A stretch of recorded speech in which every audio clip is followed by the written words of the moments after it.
Get ready, we are live.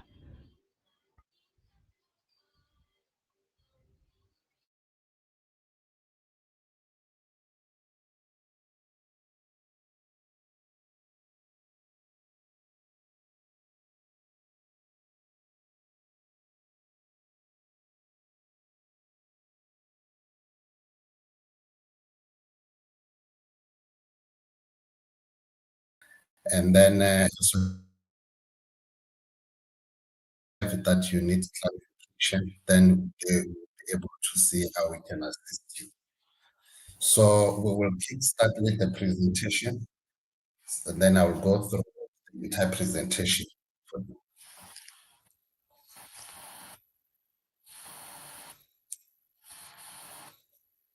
You can move. Yeah, as you are familiar now with our processes, we still have two processes to file direct amendment, which is the OTP process and the back office process. So whenever you file the direct amendments and then you want to resign a director or to appoint a new director, then you will have to follow the OTP process. The affected directors is the filer of that application. You will receive the OTP to confirm the change. And then once the change has been confirmed, the application will be approved by the system. And then in this process, there is no human intervention at all. It's purely 100% hybrid. So the second process is whenever you do the filing and select deceased as the status of the director, or you select removal, or you select, can you please, okay, term expired, or you select retirement, the system will automatically channel the application to the back office. That is where it is going to be processed, and then you will be required to submit supporting documents based on the choice that you have selected. So the application will be processed at the back office, and it will either be approved or rejected by officials at the back office. If it is approved, then the certificate will be generated to all affected parties, including the filer as well as the directors. And then if it is rejected, then the reasons for rejection will be provided so that you can be able to attend to the application. So we also have the application process that whereby all South Africans will be verified once by the Department of Home Affairs.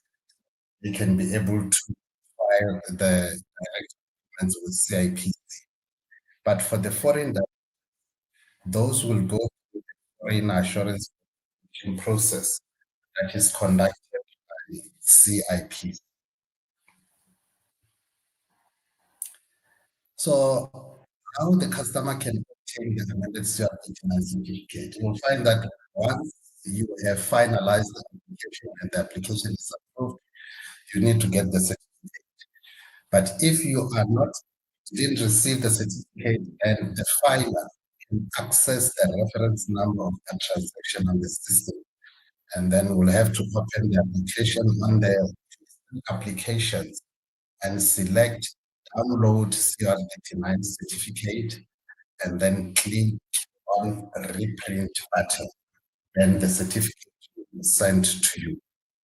That is how you access the certificate if you didn't receive it. So we also have it's a burning issue here, which is the problem with the issue date of IDs. Remember that CIPC used the system from Home Affairs. So you'll find that some issue dates are correct as per green ID book or smart card. Sometimes when you put in the ID book, the system reject the or reject the issue date that has been inserted. So our legal advisor must contact Home Affairs in case there are a challenge with the issue dates. And then we were also in contact with the Home Affairs, whereby Home Affairs advised that customers must use the latest issue date of the ID. which means that sometimes the person was using the green ID book and then now the smart ID has been issued. So the issue date that must be focused on is the latest one that will be on the smart ID card. So you need to take note of that. So if you have got some challenges with regard to the issue date, then you can approach Home Affairs office. Then they will be able to advise precisely what is the issue date of of that person.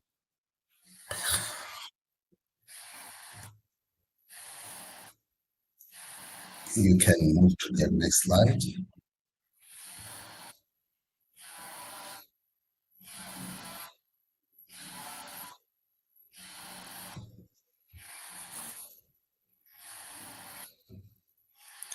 Please move to the next slide.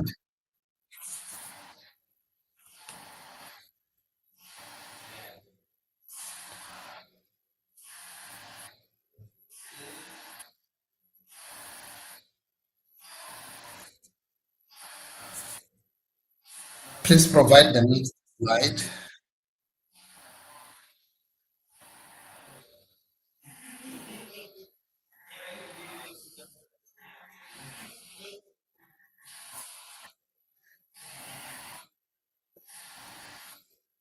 It seems we have got a problem here. Colleagues, can you please provide the next slide for me?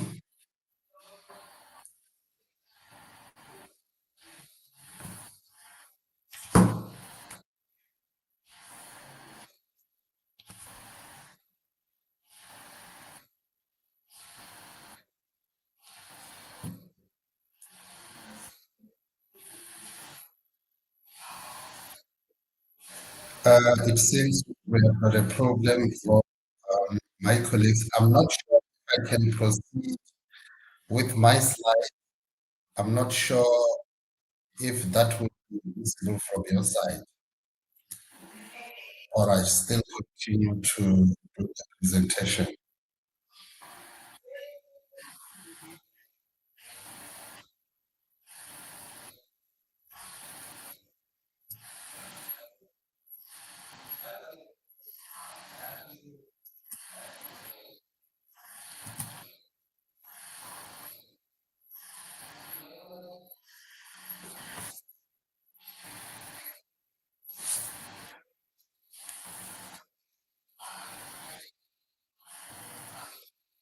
Mr. Leverte, please advise if you can see the slide moving. No, then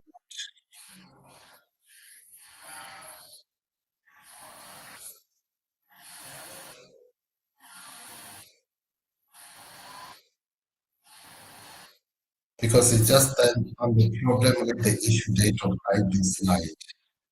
Okay, I think the issue is from your side. Please continue on the slide that you have, whereas on our side it is moving. It's moving. Okay, let me just go to my slide and proceed from there.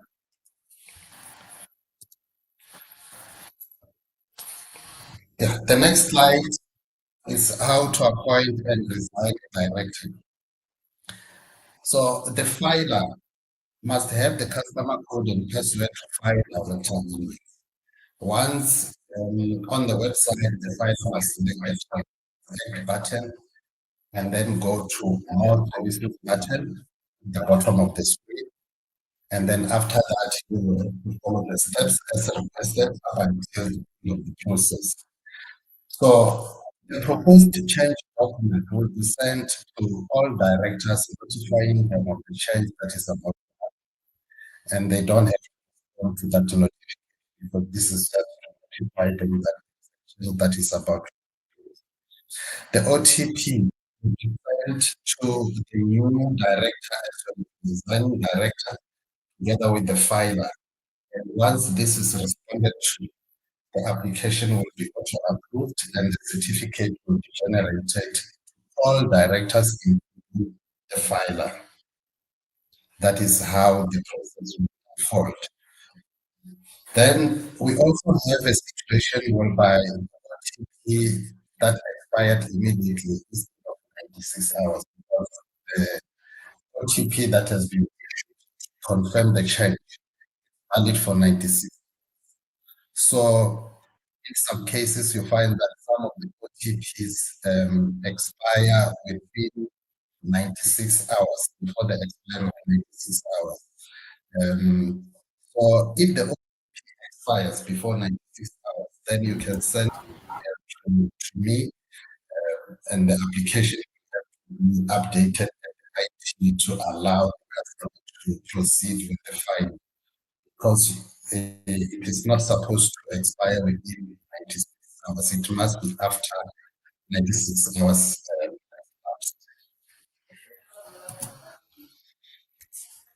We also have the with the change of contact details of directors, whereby people will have to change the contact number, cell phone number, and the email address of a director.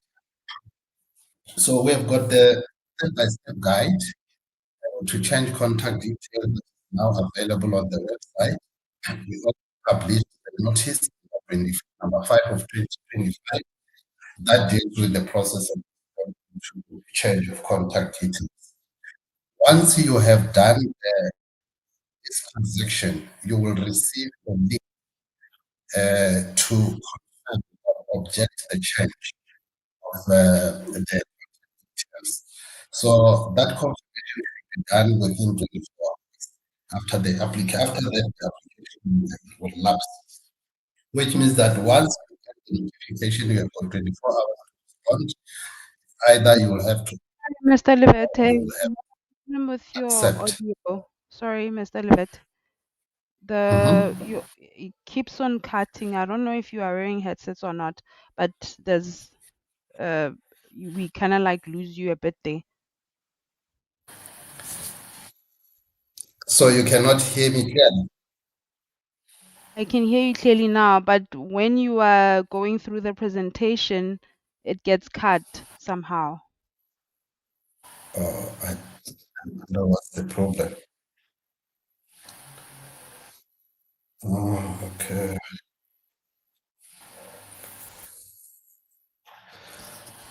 Okay, let me just proceed.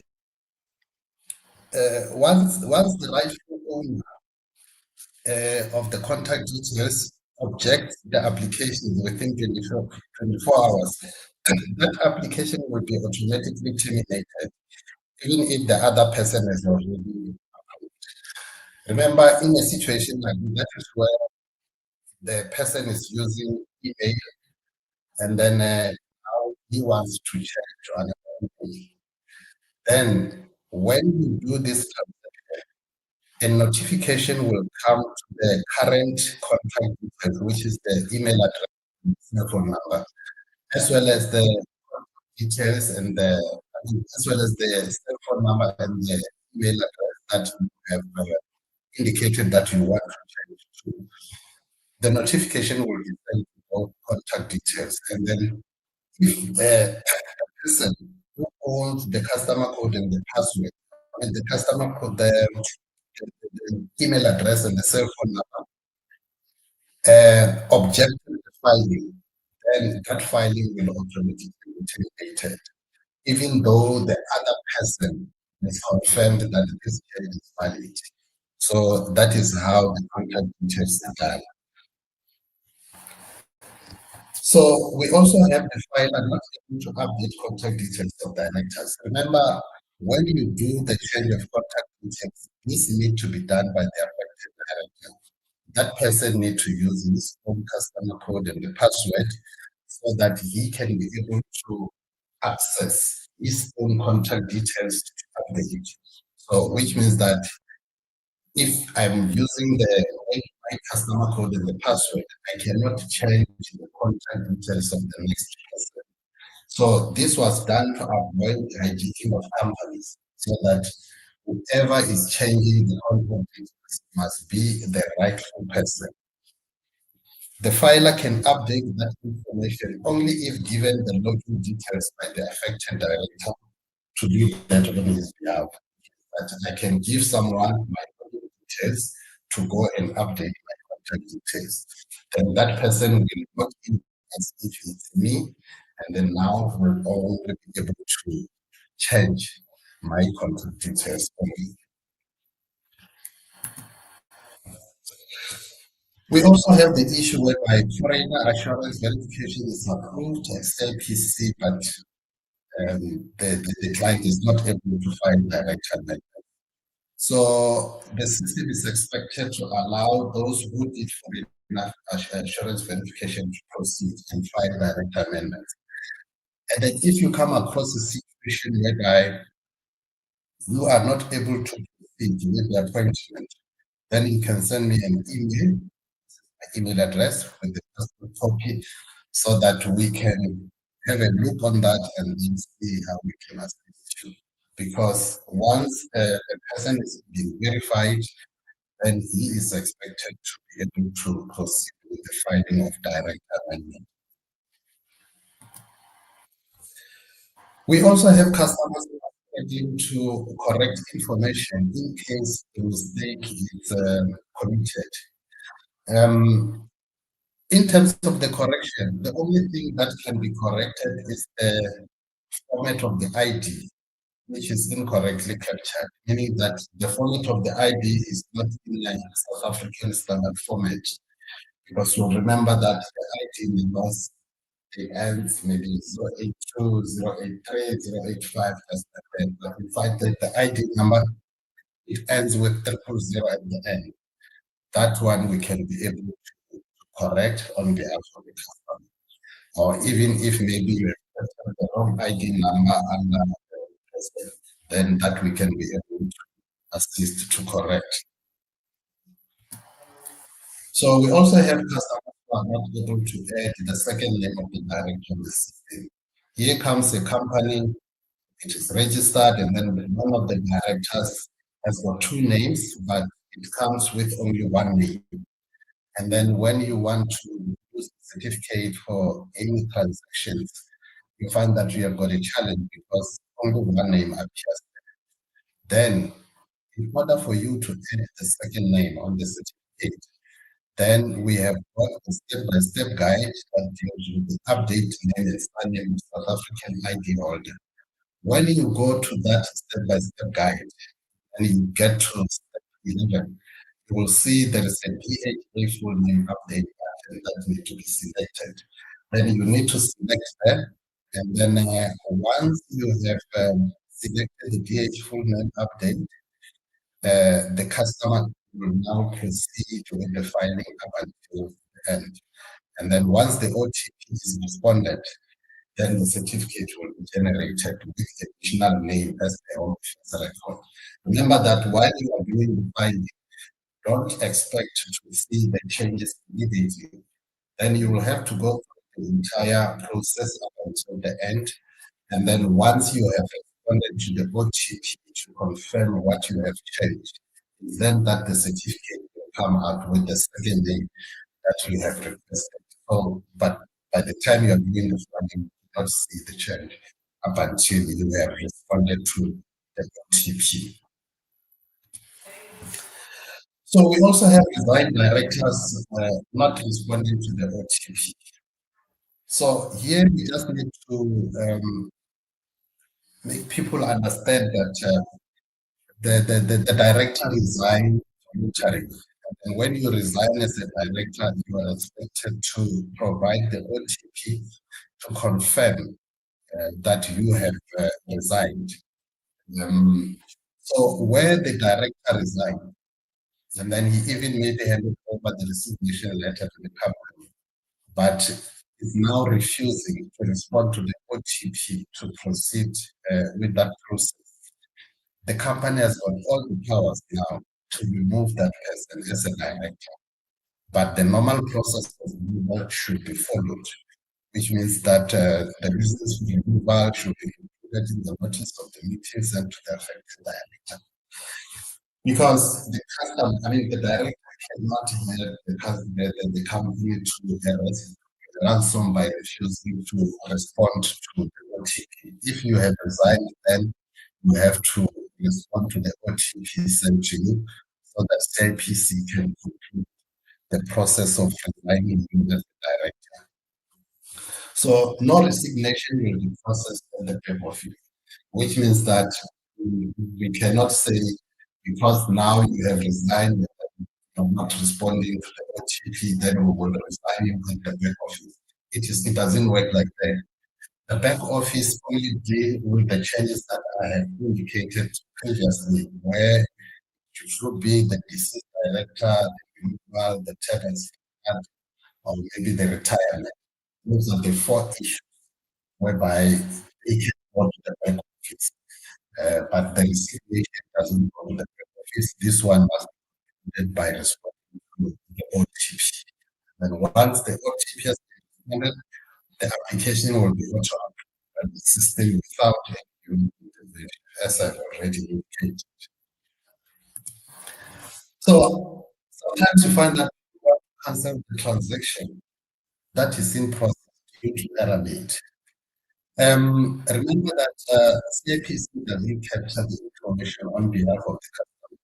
So when the filer filed the application, he filed based on the board resolution or the shareholders resolution taken that this is the change that we want to submit to CIPC. So the filer will only implement the resolution as taken by the board. So we don't want filer coming back and say, no, I want to cancel this transaction. The transaction should be cancelled by the board who passed the resolution, giving us the reasons why they want to cancel that application. So once they have given us the assurance that they want to cancel the transaction, and then the application will be terminated to enable the company to file a new one because they might be the application based on the reasons, whatever reasons that they might have. So, but we don't expect the filer because the filer normally you find is that person who has been hired by the company to file the document on behalf of the company. So the filer cannot just come back and say, no, I just want to cancel this transaction. It must be by the board, by the shareholders who conclude that this transaction will be cancelled, and then they will give us the reason why they want to cancel it. And then it will be terminated from our side, and then they can find the new application. So we also have to change the passport to South African ID number. So we have the step-by-step guide to update the passport on our website. So if you indicate that you are using a South African ID, then you can change to passport. And then you can even change from passport to South African ID using the same step-by-step guideline. But you cannot change South African ID to another South African unless if the format is incorrect, as I've already indicated in the previous slide, that I find that the ID ends with 000 at the end. That one can be corrected, but you cannot just change the correct SAID to correct SAID. The system won't allow. So we also have the issue whereby you know how to correct appointment or cancellation date. When a person is appointed, there will be the appointment date. That the person was appointed on this date or the person resigned on this date. So we find ourselves in a situation where the customer will come and say, no, the appointment date for this character is wrong. It was not supposed to be this date. It is supposed to be this date. So remember, we receive the information from the company to update our records. So if we have received the application to show that this person is being appointed on this date, but later on they come back and say the date is wrong, then it becomes a problem. So what they need to do, they will have to file CR 168 to challenge that filing. So the application can be cancelled.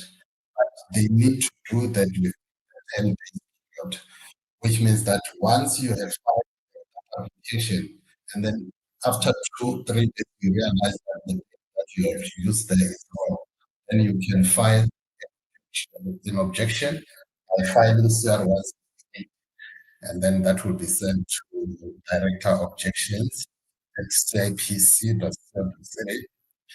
And then once we receive that application, then we will have to cancel the application so that the company can file a new one with the correct dates. But in case the 10 days has already passed, because sometimes you find the person will come today, application was processed maybe a month ago or last year, this come back and say, "Oh, that appointment date is wrong, we want to change it." So in case the 10 days is lapsed, then you will have to get an order from the court so that we can be able to cancel that application, and then the new one, the correct date can be found. We cannot just simply go to the system and change the date. We will need to get an order from the court so that we can be able to cancel the application if 10 days is already passed. But if it is still within the 10 days period, then you can file your state application, and then the application will be cancelled, and then you can file the new one. Company to be amended doesn't appear on the screen. So that is what some of the questions that we normally get from the customers. Because they try to do the filing, and then when they get to the page with the list of companies, they find that the company that they want to change doesn't appear on the screen. So the customer must search for that company they want to make amendments. Because under the associated company information page on the director amendment portal, then that is where the companies are reflected. If the company that you want it is not there, then you will see there is a continue button on the screen that you need to click. And then from there, the next page that you will move on, you will see on the right hand side, there will be a block where you need to type in the company registration number that you want to make amendments on. And then it will show below the facility criteria. Once you put in the registration number, then you will have to go and search. You click on the search button, and then you will see the company that you want to amend will now appear on the screen. And then once it appears on the screen, then you may proceed with the filing up until the end. Once you have done with the filing, and then you get approval, then the certificate will be generated to you. Or if the application is not approved, then you will receive the query information why the application was not approved. And then once you get the rejection, then what you need to do is to respond on the very same reference number. You don't have to go and start a brand new file. The very same reference number that was rejected, then you just go and respond to that one. Let's say, for example, the application was rejected because you didn't attach the company resolution. So what you need to do is to go back to the very same file, open it, and then you upload the resolution that was previously omitted. And then the application will now go back into the process queue, and then it will get the approval at the end of the day. So from my side, I think that is that is the end of the presentation.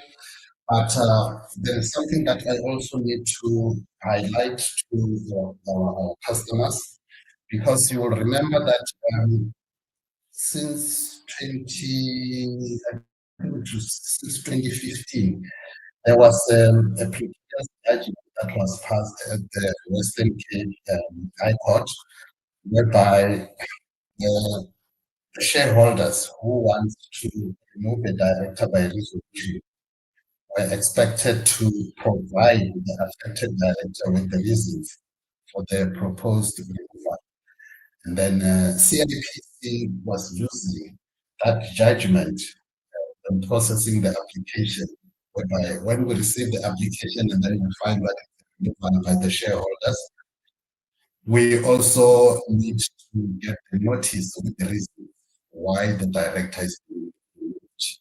So 10 years now down the line, I think on the 4th of March this year, there's a new judgment that was passed by the Cape High Court on the director removal by the shareholders, whereby the court confirms that shareholders do not need to provide the reasons for removing a director, which means that CIPC will now rely on the latest judgment when we process the applications, which means that when you file application for the removal of director by the shareholders, then you don't need to provide the reason, and then the application will not be rejected, it will be approved. So this is the latest court judgment delivered recently by the Western Cape High Court on the director removal of the shareholders, that the shareholders will be given powers to remove the directors without providing the reasons for their decision. So CIPC will stand by that resolution, by that judgment, moving forward when we process the application. So from my side, thank you so much for listening to me. Thank you. Thank you very much, Mr. Mashutu. We really like to apologize for poor sound. And then I just wanted to hear from Lerato if there are any questions to attend to on the chat box. Lerato? Yes, there's a few questions, and I will put them up for the team to respond. Okay, thank you very much. Mr. Mashutu, please, and the team, will you please attend to the questions?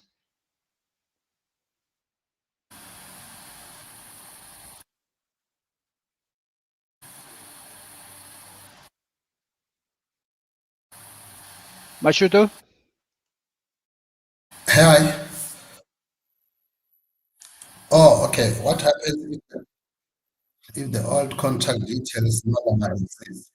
The director left his improvement, so the email address no longer exists, or the mobile number is no longer used. The affected director can still update the contact details by putting in the correct contact details, whereby the OTP will be sent to. So in this case, the link will be sent to the old contact details as well as the new contact details, because now the customer wants to use the new contact details. We will only get the confirmation from the latest contact details. And then once it is confirmed that this is the correct new contact details of this director, after 24 hours, if there is no objection, then the transaction will go through, and the contact details will be changed to the one that the customer has indicated.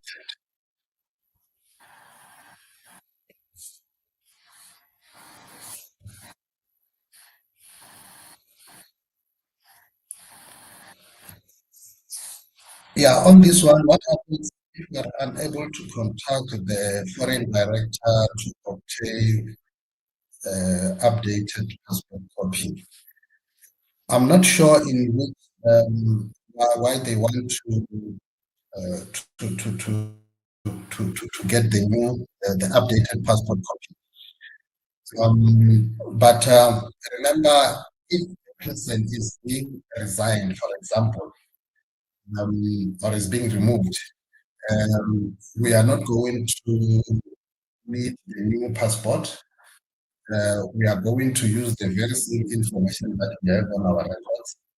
Then the person will be removed as director.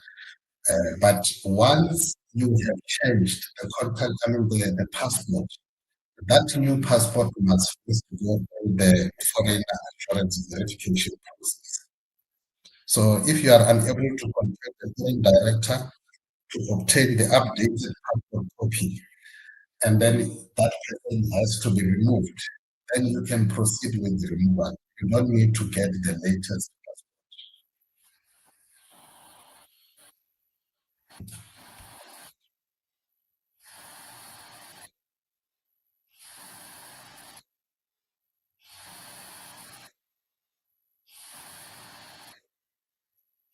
Um, I want the company to update the company contact details and members, but the estate date is not yet finalized. How do I cancel, or do I just leave it to expire? Will this affect the estate processing?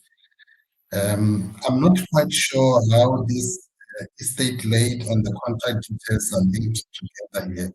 Maybe I'm not getting the question clearly. Um, but if the contact details have to be changed, the process is the one that we have on the step-by-step guide. But as for the estate lead, if it is not yet finalized, that is something else that has nothing to do with the contact details. I'm not sure if maybe I've understood your question correctly.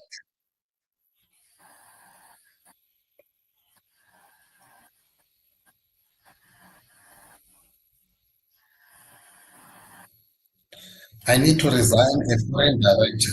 His passport has subsequently expired. How do I know this my passport website to have it verified so that the change can be made?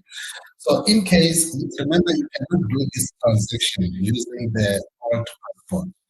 So if the director has got the new passport, that passport needs to go through the foreigner assurance verification process first before you can do the filing. That person needs to be verified at foreign assurance under the new passport number.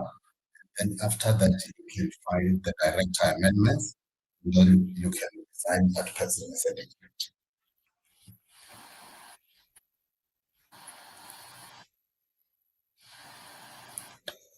And then good day team, how to change the director contact number and email address. This one we have got the step-by-step guide on our website. And then the customer can also check our notice number 5 of 2025 that deals with the process of changing the contact details of a director.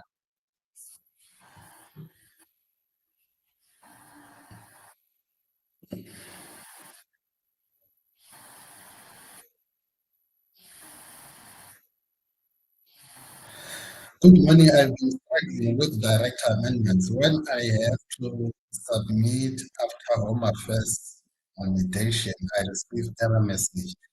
I have sent messages to the B beneficial ownership email address more than 2 weeks ago, still no response. On this one, I don't have correct response because this is the issue related to the beneficial ownership. Um, but if you are saying you are struggling with the director amendments and then you also get the home affairs validation error message, maybe you just need to clarify what is the error message all about so that we can be able to see why you are receiving the validation error.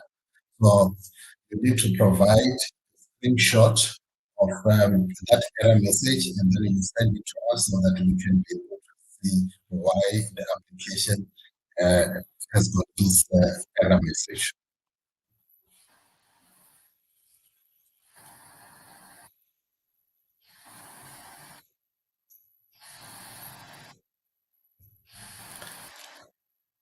How to go about bringing an existing company whereby the owner does not want anymore.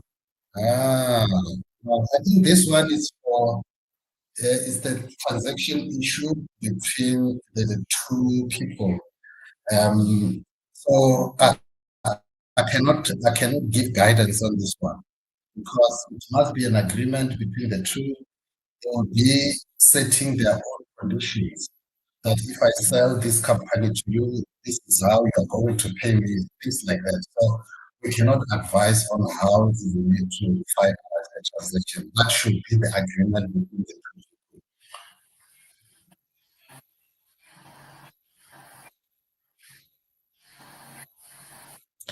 As the sound is very bad, please repeat the removal of director's step. Do we still provide a resolution?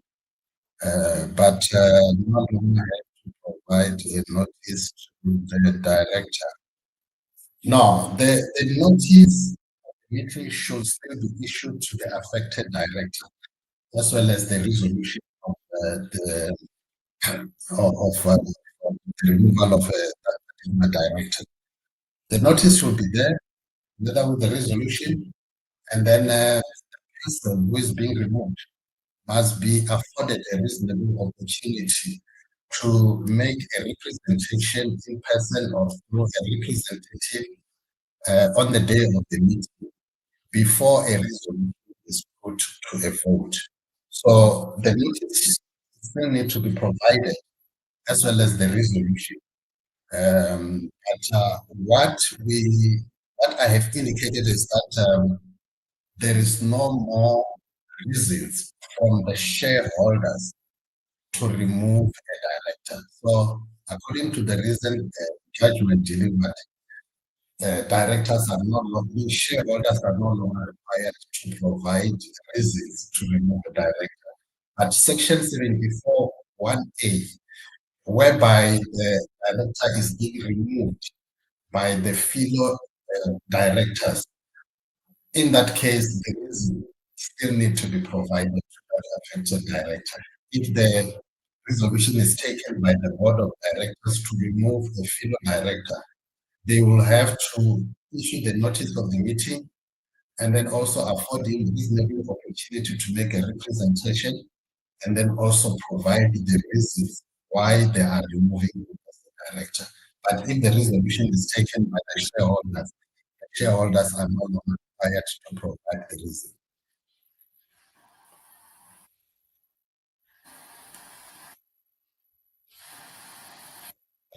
One of the directors passed away, and now we are unable to allocate the death certificate.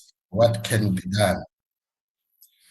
Unfortunately, CIPC is not allowed to process the application where there is a deceased person without a written statement from Home Affairs.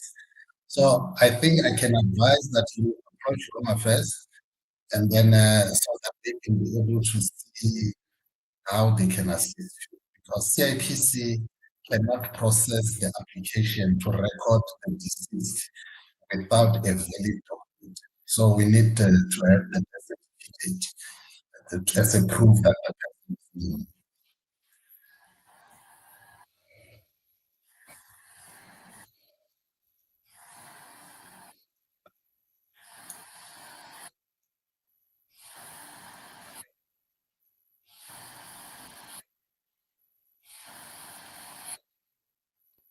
Thank you, Mr. Libete. That seems to be the last question in terms of director amendments. Over to you, Simon. Thank you very much, Lerato, and then thank you, Mr. Mashuto. And on behalf of CIPC, we like to take this opportunity to apologize for the poor sound quality, and then we will share an improved sound recording with you shortly. And then thank you for joining us today, and goodbye. Thank you.